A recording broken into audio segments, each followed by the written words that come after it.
Hello guys and welcome to my channel. My name is Olga and in this video you're gonna learn one of the most useful and advanced techniques to remember a huge amount of words and to remember vocabulary in general. So let's get started. Alright, so this is the technique that I have personally learned recently, and the technique deals with picturing. So you might want to know how to remember a huge amount of information in the shortest possible time, or how to remember a lot of words when you prep for a test. Of course, there are a lot of techniques and it depends on whether you're visual or you perceive information through audio, or you're kinesthetic, right? Or mechanical, so then you need to write. Right? So I personally learn best when I write something or I listen, as well as visual, right? Kinesthetic doesn't really work for me. But it's important to know what type of person you are, because this will save you a lot of time. Alright, but at the same time, there are different methods that can help you learn vocabulary fast and efficiently so that you remember that vocabulary. And just remember, when was the last time you remember something very well? Like, what was the last episode of your life? Just like maybe a trip, right? Maybe a big event like the birth of your kid, or you became a grandparent, a parent, or you got a nephew, maybe when you got accepted into a really high ranking school, and things like this. So one of the biggest events that you remember, or let's say last week you went to one of these fantastic places and you went to the beach, you enjoyed the sun, so you remember them well.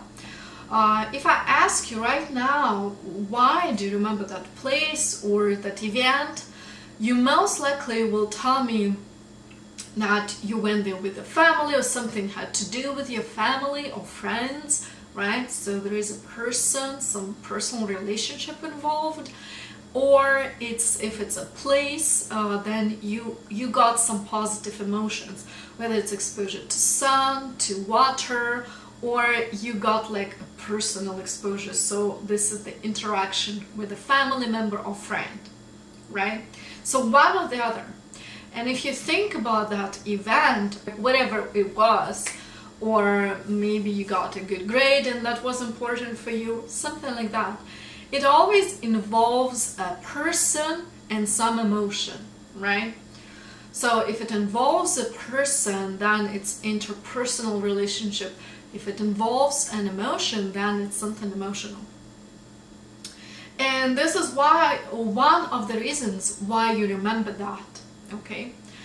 If I ask you to think about your last trip somewhere, probably you will start telling me how you went, like what you saw, with whom you went and stuff like that. And you most likely will get quite emotional. So you probably understood that I'm trying to talk about emotions. So we remember best when we connect emotions to whatever we need to learn. And sometimes it's hard when it comes to really dry material or numbers or just words. So let's say you're studying for your TOEFL test and you have all these words and you have no idea how to memorize them. So one of the suggestions that I give to my students is to create a Quizlet account, right? Quizlet comes from the word quiz, Quizlet, L-E-T at the end. And you can input all the words you need to remember, and they have about 5 or 7 different exercises that you can work with in order to help you maximize your learning ability and minimize the time spent on learning. So like right here I have a list of words from Quizlet, the TOEFL words, and I will go over some of them to give you an example. So again, we're walking away from Quizlet. You can do it on your computer, but what is another technique? So the technique is called picture it, right? So picture everything that deals with emotion. So the first word on my list is calamity. calamity. Calamity, what does it mean? Calamity is a disaster, right? Some sort of disaster, catastrophe. And when we think about calamity, you need to come up with some sort of picture that can pop in your head when you hear the word. So, calamity, right? What picture comes to mind? Okay, so when I think about the word calamity, right? It sounds similar to like chaos. Chaos is something not in order, right? Completely disoriented. So when a disaster happens, it's some sort of chaotic. So I can connect this word. I can think of calamity and I can think of an event.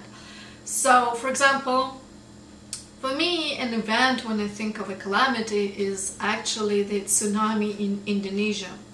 I can tell you why. I once watched that tragic movie about the tsunami in Indonesia and it made a huge impression on me, so I remember it up to this day. So probably when I think of calamity, I would connect it with that movie.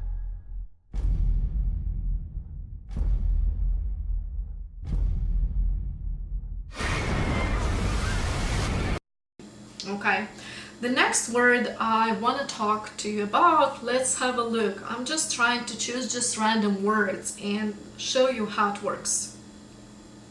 Okay, so one of the words is cryptic. So cryptic means something secret or mysterious, right? Cryptic. So you all know cryptocurrency, right? When you think about cryptocurrency, it's definitely something mystic, right? Or something secret, right? All these blockchains, it's mind-blowing. For example, I still don't understand how it works. But it's not in the open, so it's cryptic, it's secret. Another example I want to bring up is cautious. Cautious means careful, alert, or prudent, cautious, right? Cautious. When I think about cautious, nothing really comes to mind in English, but my first language is Russian, and there is such a word as kosha, which means a kitty, and all cats are very careful, right? They get into trouble very often, but at the same time they're like trying to look and see what's going on. They're kind of afraid all the time of something new. They're cautious. So I can connect the word to my native language and make that connection, which will make it easy for me to remember. Maybe in your language you will have something like that, or you can think of an example. So this suggestion is really famous, but I don't think a lot of us use. Another one, right? So the first one was to picture a word. Picture it in your mind when you hear it. So I suggest write the word down so that you see the spelling, and then you say the word and you imagine the picture of what it could be. You can either connect it with your language, with your native language, or you just think of an image that can come up, or a similar word in English that sounds similarly. Okay, another technique they recommend is making up a story, but the story has to be ridiculous. Okay, so when you have a list of words, you have to come up with a story that will sound totally ridiculous, like breaking I don't know, a watermelon on your head and you're going to have kiwis coming out of your ears, stuff like that. For example, there was a calamity in the store when I cautiously was trying to choose my ice cream and it turned out to be black, and some sort of a cryptic shop assistant turned it down or didn't let me purchase that ice cream. So the story is ridiculous, it doesn't make sense, obviously. But the point is to create some sort of a story, and probably you want to write it down at the beginning because it might be difficult to come up with a story on the go. So write it down and then read it to yourself maybe a couple of times. It just will take you less time to write down a story, to come up with a story, and then read it to yourself, then memorizing 50, 60, 100 of new words, okay? So these are just examples and methods you can use in order for you to learn the language and vocabulary in a more advanced way. Well, I hope you guys enjoyed this video, and I would appreciate if you subscribe so that you don't miss anything coming up in future. Well, you guys have a good day, and I'll see you later. Bye!